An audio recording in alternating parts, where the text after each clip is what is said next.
मैं हूं आंचल और आप देख रहे हैं डीवी लाइव। पांचों राज्यों के चुनाव में हर पार्टियों ने मजबूती के साथ लड़ाई लड़ी। बीजेपी ने 3 राज्यों में जीत हासिल की तो वहीं पर तेलंगाना में कांग्रेस को जीत हासिल हुई। इसके साथ ही वोट प्रतिशत अगर चारों राज्यों में देखा जाए तो कांग्रेस का ज्यादा है, लेकिन 3 राज्यों में बीजेपी सरकार बनाने का दावा कर रही है और उसे बहुमत का आंकड़ा जो है वो मिला है। ऐसे में भारी जीत जो है वो कहीं ना कहीं बीजेपी को मिली है। लेकिन बीजेपी ने इस जीत के लिए जिन अपने दिग्गजों को जमीन पर उतारा था, विधानसभा में लड़ाई में उन्हें उतारा गया था, उनके सामने बड़ी मुश्किल खड़ी हो गई है। अब वो नेता, वो दिग्गज इस मुश्किल में फंस गए हैं कि वो अपनी सांसदी छोड़ें या फिर वो अपनी विधायकी छोड़ें। उन्हें इस्तीफा तो देना ही पड़ेगा, चाहे वो विधायकी पर इस्तीफा दे, चाहे वो सांसदी पर इस्तीफा दे, या लोकसभा सीट छोड़े या विधानसभा सीट छोड़े। तो चलिए ऐसे दिग्गजों के बारे में बात कर लेते हैं जिनके आगे कुआं और पीछे खाई है। ऐसे वो दिग्गज जिन्होंने मशक्कत की, जिन्होंने अपनी लड़ाई जमीन पर लड़ी, लेकिन अब उनके लिए एक बड़ी मुश्किल जो है वो खड़ी हो गई है। कुछ ऐसे भी बीजेपी के दिग्गज सांसद हैं जिन्होंने सांसदी पहले लड़ी और इस विधानसभा चुनाव में उन्होंने मेहनत करके विधानसभा चुनाव लड़ा और 200 वोट के अंतर से भी कुछ ऐसे सांसद हैं जो जीत कर आए हैं। अब ऐसे में आप समझ सकते हैं कि कितनी मशक्कत उन्होंने की होगी, कितना मुश्किल रहा होगा ये चुनाव उनके लिए और कितनी नजदीकी से उन्होंने ये पूरी लड़ाई जो है वो लड़ी है, कितनी मेहनत उन्होंने लड़ाई है। और अब ऐसे में अगर ये विधायकी उन्हें छोड़नी पड़ जाए तो फिर उनके दिल पर क्या गुजरेगी ये आप समझ ही सकते हैं। सबसे पहले राजस्थान की बात करते हैं, फिर बात करेंगे मध्य प्रदेश की और उसके बाद करेंगे छत्तीसगढ़ की। बीजेपी के वो दिग्गज नेता जिन्हें जमीन पर उतारा गया लेकिन इस्तीफा उन्हें देना ही पड़ेगा। सबसे पहले राजस्थान की अगर हम बात करें तो राजस्थान में 7 सांसद जो हैं वो जमीन पर बीजेपी की तरफ से उतारे गए थे, जिनमें से 3 हार गए और 4 ने जीत हासिल की है। अब 4 जो है उन्हें भी या तो लोकसभा या फिर उन्हें विधानसभा, दोनों में से किसी एक सीट को कुर्बान करना ही पड़ेगा। सबसे नंबर 1 पर जो है राजस्थान में वर्धन सिंह राठौर हैं, जो कि झोटवाड़ा विधानसभा सीट से इस विधानसभा चुनाव को उन्होंने लड़ा है और जीत भी हासिल की है, जो कि जयपुर ग्रामीण से लोकसभा भी लड़ चुके हैं और सांसद थे वो बीजेपी के। लेकिन जीत के लिए बीजेपी को इन सांसद को मैदान में विधानसभा चुनाव में उतारना पड़ा और वो अब जीत कर आए हैं। लेकिन उनके सामने मुश्किल है, या तो वो विधानसभा से इस्तीफा देते हैं या फिर वो लोकसभा से इस्तीफा देंगे। अब ऐसे में आप समझ सकते हैं अगर विधानसभा सीट से उनके तरफ से इस्तीफा दिया जाता है तो फिर से उपचुनाव होगा और उपचुनाव होगा तो खर्चा बढ़ेगा। खर्चा जो होगा वो हमारे टैक्स के पैसे से ही पे किया जाएगा, यानी कि नुकसान अगर कहीं ना कहीं है तो वो जनता का ही नुकसान है, चाहे इधर से हो और चाहे इधर से हो। प्रधानमंत्री नरेंद्र मोदी खुद ये कहते हैं कि 1 नेशन 1 इलेक्शन, तो इलेक्शन पर ज्यादा खर्चा ना आए, इसीलिए प्रधानमंत्री नरेंद्र मोदी के पास एक प्लान है। लेकिन ये जो बार बार उपचुनाव होते हैं इस पर भी गौर करने की बात बहुत जरूरी है, इस पर गौर करना ही चाहिए। अब बात करते हैं बीजेपी के दूसरे दिग्गज नेता के बारे में जो सांसद भी हैं और अब विधायक भी बन गए हैं, दिया कुमारी। दिया कुमारी विद्यानगर विधानसभा से मैदान में थी और जीत कर आ गई हैं और राजसमंद से उन्होंने लोकसभा का चुनाव लड़ा था और बीजेपी की वो सांसद थी और अब उन्हें दोनों में से किसी एक सीट को छोड़ना पड़ेगा, और चाहे वो विधायकी छोड़े या फिर वो अपनी लोकसभा सीट को छोड़े। बाबा बालकनाथ, आप सभी जानते हैं खासी चर्चा इनकी रही है और बताया ये जा रहा है कि वसुंधरा राजे के बाद दिया कुमारी या फिर बाबा बालकनाथ जो है वो राजस्थान में बन सकते हैं मुख्यमंत्री।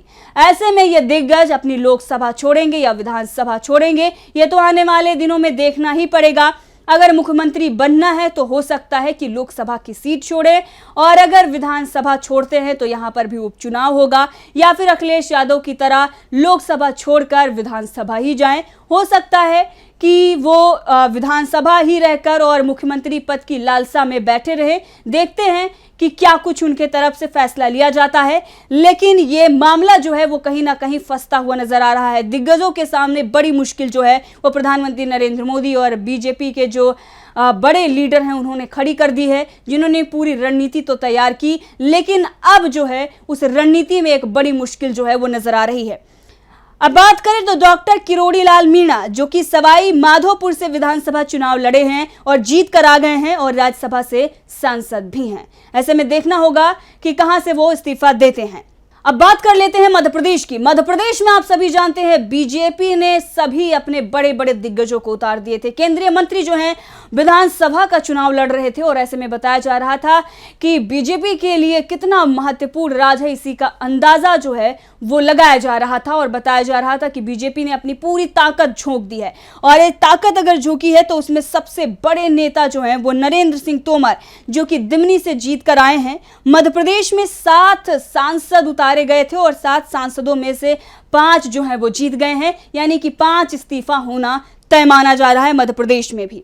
नरेंद्र सिंह तोमर की हमने बात की, दिमनी से थे, और प्रहलाद पटेल जो हैं वो नरसिंहपुर, और उदय राव प्रताप सिंह जो हैं वो गाडरवाड़ा से हैं, और रीति पाठक सीधी, राकेश सिंह जबलपुर पश्चिम।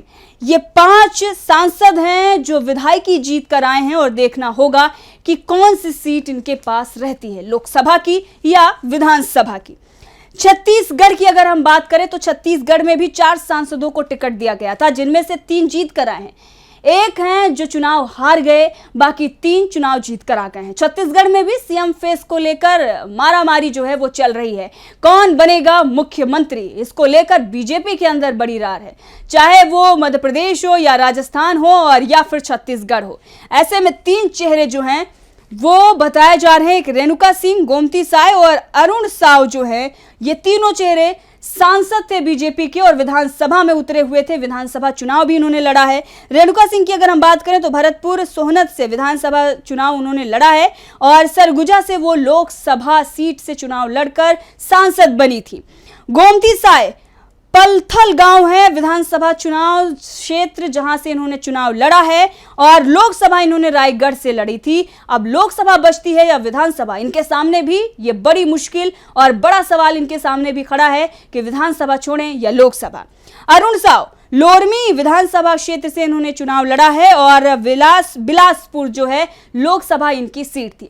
अब ऐसे में क्यों ये कहा जा रहा है कि इनके सामने मुश्किल खड़ी हुई है? अगर आप विधानसभा सीट अपनी बचाने की कोशिश करते हैं, लोकसभा से इस्तीफा देते हैं, तो कहीं ना कहीं आपका डिमोशन हो रहा है। ऐसे में ये नेता डिमोशन करना पसंद करेंगे। देखना होगा, दिलचस्प होगा कि बीजेपी के अंदर अभी और भी रार मचती है इस चीज को लेकर कि विधानसभा या लोकसभा।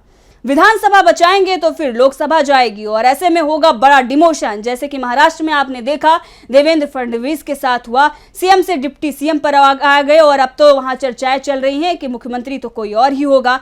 फिर उसके बाद डिमोशन से प्रमोशन कब होता है, उसका इंतजार जो है वो बहुत लंबा रहता है। ये तो इतिहास रहा है। बहुत सारे ऐसे बीजेपी के नेता हैं जिनका डिमोशन हुआ और उसके बाद प्रमोशन के लिए वो तरसते रहे। उमा भारती इसका ताजा उदाहरण है। अगर आप देखें तो इस पूरे विधानसभा चुनाव में उनकी बहुत बयानबाजी आई है, जिनका डिमोशन हुआ और प्रमोशन वो नहीं पा सकी।